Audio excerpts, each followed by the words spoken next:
As always, I like to thank God whenever there's a gathering amongst us, and we would hope that the Creator would not only continue to bless us and show us His mercy, but allow us to be better men, better women, better families, and better communities each day. On behalf of my brother, Greg Rattler Jr., Keisha Brown Robinson, and Tanya James at CCRA in Central City, and all the Brothers with the Fellow program, I'm really proud to be here to talk, especially and with brother. Give Brother Trapp a hand, because let me tell you something.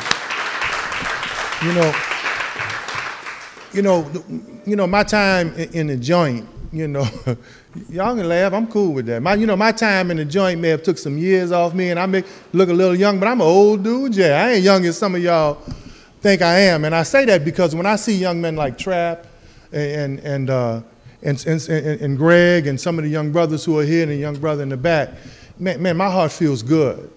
It really does, because sometimes we feel like we can't get old and we can't rest and we can't move on the side. But when I see young men like that, I know that we always have a chance. Thank y'all, brothers.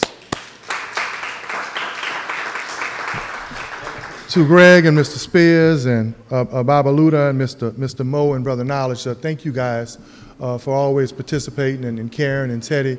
It's wonderful to work with you all every month on this initiative to help black men and boys. And before I get into some of the public policies, whenever I do a speech about our communities, Jim, I always say, I spoke to a Christian lawyers group and they asked me, yeah, man, I've been invited to speak at Tulane and Christian Lawyers and Republicans Association. And they're so fascinated that I'm still alive and sane and doing good, that they just want to see why is he doing so well? But, when I tell people about us, there's going to be a white family that's going to be on vacation one day. And they're going to be somewhere in America. And they're going to be walking by and the little boy's going to say, "Mommy, what's that?" And she can say, "What are you talking about, Mama? That's display over there. Them brown people, them dog, what's that?"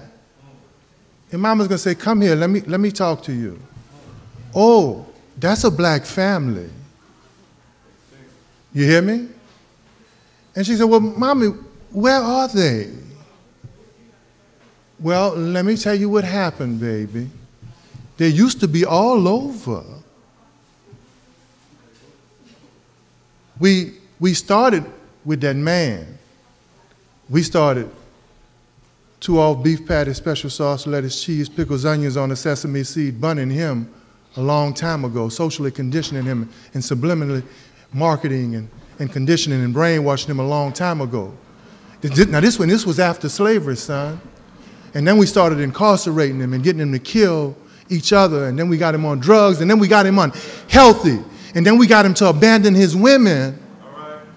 And then we got him to abandon his communities because his women started going to the council meetings and the legislative meetings, and they started voting, but he stopped participating.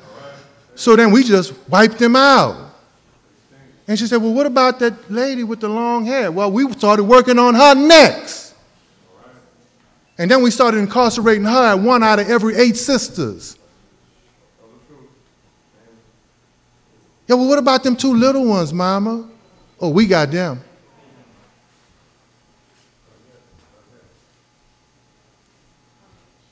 We got them now.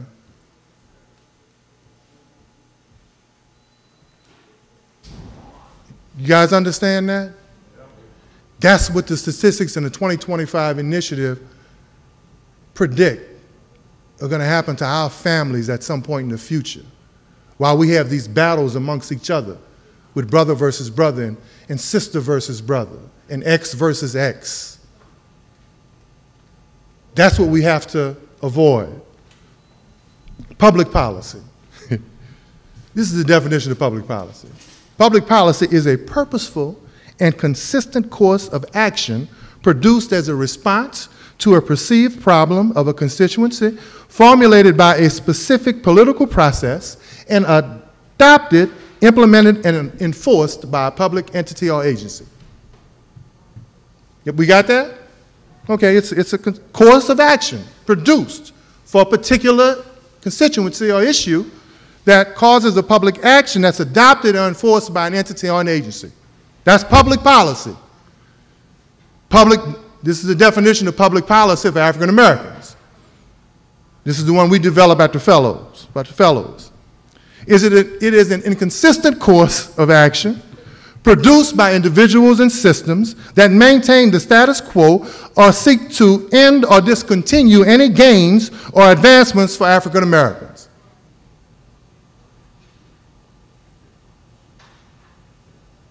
There's public policy, and then there's public policy for us.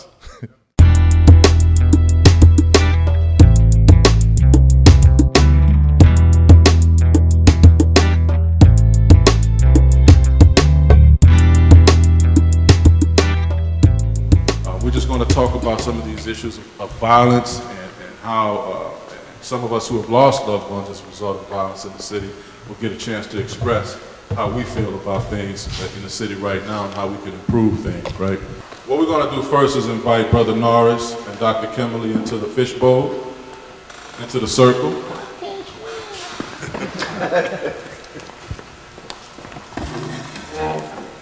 Looks like a face-off. One of the things we want to do this evening, when I met this beautiful gentleman here and just listened to a little bit, I said, oh, my researcher hat was on. I'm like, oh, we got something here. Let's mine this gold. So just for a few minutes, I want to talk to this brother, and I think from this, you may be able to plug into some things. I already have, but we're going to start the conversation on healing just by talking, and that's how you started, all right? So, my brother, we just met today. It's an honor. It's an honor just to be in your midst. Can you just start out telling us some of your story? My name is Norris Henderson, and I'm always comfortable kind of like in this environment. I grew up 4.5 blocks from here. I come up at a time where people really cared about people. People really took time to instill things in kids. And I think I'm the product of that. I think I'm in the space I am in now primarily because of those early lessons. I'll put it that way. As Trap said in the bio, and the bio is just a capsule of who I am or who, where I've been. And I tell people, yeah, I was in prison, but I tell people that prison for me was a bad experience with good results. And some people, when I first say it, they kind of look at me, how can it be a good experience when you shouldn't have been in jail? I don't believe I would be the person I am today had it not been for that negative experience. Even in that environment, it was a choice. I was serving a life sentence. And in that environment, at the time I went into that environment, this prison was the bloodiest prison in America. And so, what prison was that? Angola, okay. Louisiana State Penitentiary. And it was known as the bloodiest prison in America. And so to watch daily man's inhumanity to man, it makes you kind of like you either got to, shape up or ship out. You got to kind of like find this survival thing that's in you that's going to make you, one, get past this. And if you get past it, how to deal with it. Well, like you say, they open the conversation, most men, especially in that environment, that they can show a glimmer of weakness. And although we hurt, and the hurt I tell people was being away from my family. When I left, I had a son, about Michael size. He was 18 months old. His mama was carrying his little sister when I went to jail. My son was killed when he was 27 years old.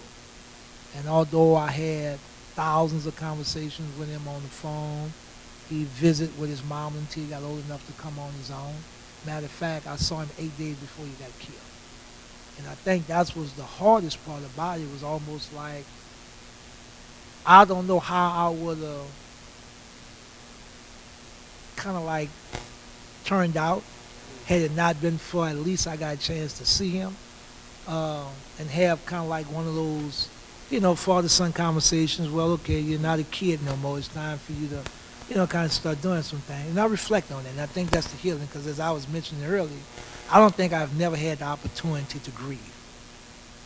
you know, because in the prison, I've kind of like grew in stature inside the prison, where everybody kind of looked to me as the go-to person to get some things done. And all of a sudden, something bad happens to you. And so you're on the stage now. You're on the stage where everybody's watching to see, well, what response is going to come out of this guy? How this guy is going to respond? Folks on this end is almost like same thing. How this guy going to respond to his son getting killed?